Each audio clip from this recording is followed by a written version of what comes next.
Bonsoir, je suis heureux de vous accueillir. Moi, je suis Éloi et je suis le passeur de questions des internautes et en même temps le passeur du dialogue que nous essayons d'instaurer sur Facebook, sur la page Université de la Terre, mais également sur je perds à chaque fois, sur le site du Crédit Coopératif et le site écoloinfo.com, notre partenaire de cette web TV de l'Université de la Terre.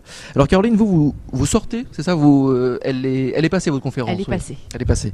Je ne sais plus quelle heure, oui, à 5h30, elle est déjà passée. La conférence Quel rêve, quel projet pour mieux éduquer et mieux transmettre, qu'est-ce que vous pourriez nous en dire en quelques mots? En quelques mots, oui. Déjà peut-être dire qu'on était là effectivement pour s'interroger sur le rôle de l'éducation par rapport à cette nouvelle société à bâtir, puisqu'il est vraiment question de changer de paradigme, et que ce changement de paradigme, il inclut évidemment qu'on éduque autrement. Autrement dit, qu'on sorte d'un système qui est basé sur le court terme, sur la compétition, sur la sélection, qui met quand même à la porte de ce même système 130 000 jeunes sans diplôme tous les ans, et qu'il est question de passer à un nouveau paradigme qui réoriente, je dirais, le regard sur le potentiel des jeunes et des enfants, et non sur leurs limites, qui soit plus dans l'exclusion mais dans l'inclusion. Donc il a été beaucoup question de ce changement de paradigme. Je dirais chacun à son niveau l'incarnait plus ou moins dans la conférence. Et c'était intéressant en tout cas de confronter nos points de vue et d'échanger dessus. Oui, ce que vous avez discuté avec Fabrice Bardèche du groupe Ionis, ouais. Donc là c'est l'enseignement supérieur, avec Georges Haddad que nous avons reçu tout à l'heure, de l'UNESCO. Un grand monsieur de l'UNESCO et mathématicien. Et j'avais envie de faire des maths à parler avec lui, c'était formidable. Marc Luix-Gizy, je ne sais pas ce qui... Alors, lui est conseiller à Auroville, oui. Et il a énormément parlé de ce changement de paradigme que représente le fait de passer d'une société industrielle basée sur le matérialisme à une société dématérialisée de la connaissance, et comment ça changeait la façon de voir l'éducation. Alors, vous êtes fondatrice et directrice de l'école Living School. C'est quoi ? Alors, Living School, c'est pour l'instant une initiative que j'ai comme objectif de développer le plus possible, d'éducation qui s'adresse à des enfants de maternelle, de primaire, qui vise justement à ce changement de paradigme, donc à éduquer des enfants, des jeunes pour qu'ils deviennent des citoyens épanouis, et j'insiste sur ce mot parce que c'est à partir du moment où on est épanoui, bien dans ses baskets, qu'on peut avoir envie de contribuer, épanoui et responsable, qui est à souhait, par leur action, d'apporter une contribution à la planète, à la société. Et donc comment on fait ça très concrètement, parce qu'on a quand même des élèves qui viennent tous les jours, on a 70, c'est dans le 19e à Paris, près des buts de Chaumont. On a 70 familles, 70 élèves, et comment on fait ça? Donc on travaille sur le savoir-être déjà, donc on éduque au savoir-être. Donc pour faire ça, la première des choses, c'est qu'on forme nos enseignants au développement personnel. Ça, on en parlait justement. Voilà, parce que et c'est très innovant. Je connais pas, en tout cas pour l'instant en France, d'autres écoles qui fassent ça. C'est-à-dire qu'on leur permet de développer la qualité d'être la meilleure possible, d'être la plus épanouie, pour pouvoir à leur tour épanouir les enfants. Autrement dit, on peut pas prétendre développer la confiance en soi d'un enfant ou sa capacité à gérer les conflits si on sait pas soi-même comme adulte le faire. Donc l'exemplarité est essentielle dans l'éducation. Donc on a cette formation, puis ensuite il y a un cursus que j'ai développé sur la base des outils de la psychologie d'évolution, qui a été inventé par Edel Goethe du cabinet Recherche et Évolution, des outils, des programmes de savoir-être qu'on suit, donc on a des jours dédiés dans les classes pour travailler là-dessus, donc pour prendre confiance en soi, pour identifier ses émotions. Donc je donnais 2 exemples pendant la conférence qui sont marrants, par exemple au niveau de la valorisation, le fait que les enfants reconnaissent pleinement leurs capacités, leur potentiel. On a, nous, des cahiers de réussite à l'école. D'accord. Donc les cahiers de réussite sur le savoir-être justement personnel. Ah non, surtout, c'est-à-dire que toutes les semaines, les enfants célèbrent dans leur cahier de réussite par un dessin, par une phrase, ce qu'ils ont réussi dans la semaine. Donc ça peut être j'ai réussi à lire le mot pizza, pour un enfant qui commence à apprendre à lire. Ça peut être papa a enlevé les petits trous de mon vélo et j'ai réussi à pédaler sans tomber. Mais est-ce que ça se rapporte pas justement à l'idée de course à la performance? Ah, pas du tout. Pas du tout. Non, et justement, on n'est pas du tout sur des repères on est sur des repères, évidemment aussi d'efficacité, du fait que ça fonctionne, etc. Et de satisfaction, mais on est sur le fait qu'on peut tous réussir ensemble, et qu'on n'est pas sur gagner et donc produire des perdants. Et puis, un autre exemple, on leur apprend vraiment à identifier leurs émotions, à les gérer. Donc, par exemple, dans les classes, il y a des coussins de colère. Et puis dans l'école, il y a un énorme punching ball avec des gants de boxe, et quand les enfants sont vraiment énervés, qu'ils en ont marre, ils nous disent « Bon, je vais aller un peu taper dans le punching ball et je reviens ». Et ils reviennent, s'installent en rassemblement, et là à nouveau ils sont prêts à être avec nous. Voilà. Et imaginez ça dans les entreprises par exemple. Mais ça ressemble un peu à ce que l'on apprend dans les écoles Montessori, avec la méthode Montessori.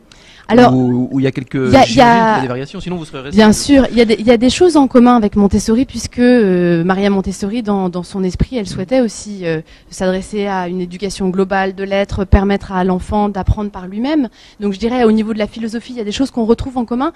Au niveau de la façon de faire, c'est très différent. C'est-à-dire, dans une classe, vous rentrez dans une classe Montessori, oui. Vous allez avoir plein d'activités que les enfants vont choisir sur les murs, enfin sur les étagères. Ils vont s'installer, faire leurs activités par eux-mêmes. Le matériel est autocorrectif, donc ils vont voir s'ils y arrivent pas. Et puis l'enseignant, l'encadrant va être plutôt là, l'éducateur va être plutôt là pour observer. Sans juger bien sûr, mais observer. Nous, dans la classe, il y a plus une dynamique de sous-groupe. Vous allez voir des enfants en sous-groupe en train de travailler ensemble, et puis vous allez voir une enseignante qui va passer régulièrement, et puis qui va encourager tel enfant, peut-être aider, redonner un coup de main à tel autre. Il y a vraiment une dynamique de valorisation. Donc on est présent par la parole, on n'est pas seulement dans l'observation. Et puis ensuite, il y a toute la dimension savoir-être, qui n'est pas réellement enseigné comme on le fait nous dans Montessori. Mais il y a de très belles choses, un matériel extraordinaire chez Montessori, un matériel pédagogique en mathématiques qui est incroyable, où on comprend que le carré c'est un carré, le carré d'un nombre, d'un chiffre, et que le cube c'est un cube, puisqu'on l'a matériellement dans les mains. Et ces outils de manipulation, c'est extraordinaire, parce que ça permet de sortir d'une abstraction et d'aller vraiment vers un apprentissage qui a du sens. Puis il y a aussi un encouragement à la coopération, justement à la collaboration plutôt, je ne sais pas quel est le bon terme. Bien sûr. Avec les autres enfants, au travail collectif. Exactement. Bah ça on le retrouve chez nous, on le retrouve beaucoup dans les pédagogies alternatives, qui ont tendance d'ailleurs à mixer les enfants, donc à faire du multi-âge, donc à avoir plutôt tendance à faire du tutorat, c'est-à-dire que l'enseignant il n'est pas toujours le référent. Non, il y a plein d'enfants qui savent, qui peuvent partager leurs connaissances avec d'autres. Et puis nous, ce qu'on fait beaucoup et que font beaucoup d'écoles alternatives aussi, on fait beaucoup de jeux coopératifs. Type jeu de société coopératif comme le verger, ou alors type jeu de motricité coopératif comme le parachute. Voilà, donc on fait beaucoup de choses dans cet esprit-là. Oui, c'est apprendre le principe du jeu coopératif, collaboratif. Vous m'arrêtez si je me trompe, mais c'est apprendre. On gagne des points finalement, on gagne le jeu. Si on a bien coopéré et pas si on a réussi à annihiler taux de concurrence. C'est pas Monopoly quoi en gros. Exactement, et c'est très intéressant parce que ça crée une logique tellement différente de celle de la compétition. On se rend compte que si on veut récolter tous les fruits avant que le corbeau n'ait tout mangé lui-même, eh bien il va falloir avoir une stratégie pour collaborer tous ensemble, pour que personne ne soit bloqué à un moment dans le jeu et qu'on puisse continuer à récolter ses fruits par exemple. D'accord. Est-ce que vous avez des liens, vous êtes reconnu par l'éducation nationale, vous travaillez avec eux, comment réagissent-ils par rapport à ce nouveau type d'école? Alors déjà, par principe, pour ouvrir une école nouvelle, il faut obtenir l'agrément de l'éducation nationale. Donc c'est un parcours du combattant, puisqu'il y a tout un tas d'autorisations préalables à obtenir avant de pouvoir ouvrir. Ensuite, moi, évidemment, quand j'ai démarré le projet il y a 4 ans, en 2007, j'ai souhaité aller les rencontrer pour leur proposer le projet pédagogique, leur montrer ce qu'on faisait, qui on était.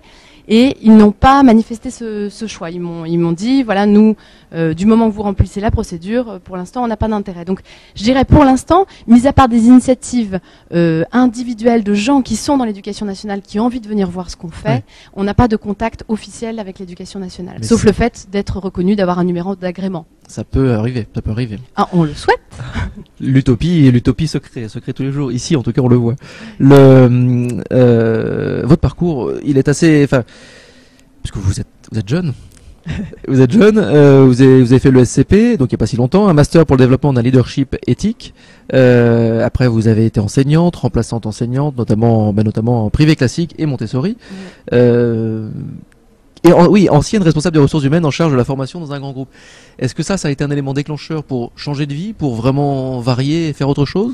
Ce qui a été l'événement déclencheur dans ma vie, ça a été cette formation, le master pour le développement du leadership éthique, qui est donc un master qui a été créé par le cabinet Recherche et Évolution. qui m'a vraiment réorientée vers le sens. C'est-à-dire que j'étais en quête de sens dans ma vie, mais je dirais j'avais pas les bons outils ni les bons savoir-être pour vraiment réaliser mon rêve. Et j'étais à un moment dans ma vie où j'étais en pleine incohérence, c'est-à-dire m'intéressant à fond à l'éthique, ayant envie d'apporter ma contribution à la société, d'apporter ma pierre à l'édifice, et en même temps travailler dans un groupe qui était... Dont nous ne dirons pas forcément... Voilà, dont nous ne dirons pas le nom, mais qui faisait des jeux vidéo qui devenaient de plus en plus violents. Ah tiens. Et j'avais une grosse problématique, c'est que je passais 2 soirs par semaine à faire du soutien scolaire pour des jeunes en primaire et au collège. Et j'avais l'impression de construire des choses en soirée que je détruisais dans la journée, puisque quand je formais les équipes, elles étaient plus performantes pour produire quoi? Des jeux vidéo de plus en plus violents. Donc il y a un moment où je me suis positionnée en interne pour essayer de monter des groupes de réflexion sur des créations de jeux différents et non violents et qui créent un développement personnel. L'idée, était moyennement accueillie, et puis au bout de 2 réunions de ce groupe de réflexion, mon PDG m'a vivement conseillé d'arrêter mes activités, et donc je suis partie après avoir essayé, mais je suis partie pour justement me consacrer à l'éducation. Et ça a été en tout cas une belle expérience en entreprise de devoir m'affirmer pour des valeurs que je sentais justes dans un environnement qui était complètement à l'opposé de ces valeurs. Ça m'a donné une force que j'ai pu ensuite avoir pour pouvoir créer mon projet d'école. Donc c'était un passage. Un certain challenge. Et comment avez-vous fait pour pas baisser les bras? Comment faites-vous pour garder la pêche? Parce que vous vous retrouvez... Quand on parle d'éducation, donc il y a l'éducation nationale, vous avez complètement changé de vie. Comment on fait pour garder son enthousiasme? Je dirais c'est surtout le fait que quand on a vraiment trouvé, en tout cas c'est ce que je ressens moi j'ai vraiment trouvé mon projet de vie, ce qui me tient à cœur. Et donc ça m'apporte de la joie au quotidien. Et c'est cette joie-là qui me permet d'être là dans la durée et de me sentir bien et de pouvoir du coup avoir beaucoup d'énergie pour faire ce que je fais, puisqu'effectivement je vous confirme qu'il faut de l'énergie. C'est pas simple. Non, ça fait 4 années que j'ai l'impression de beaucoup travailler, mais beaucoup travailler aussi avec plaisir et beaucoup de joie, parce que je sais quelle est la qualité qu'on crée. Et quand on voit les enfants arriver tous les matins avec un sourire pas croyable à l'école, au moins je sais pourquoi j'ai créé ça. Il y en aura d'autres. Là pour l'instant, c'est dans le 19e à Paris. Mais est-ce qu'il y a d'autres projets d'ouverture d'écoles? Alors, ça tombe bien que vous me posiez cette question. C'est mon objectif. Moi, ma vision à moi, c'est de pouvoir créer 150 écoles en 20 ans.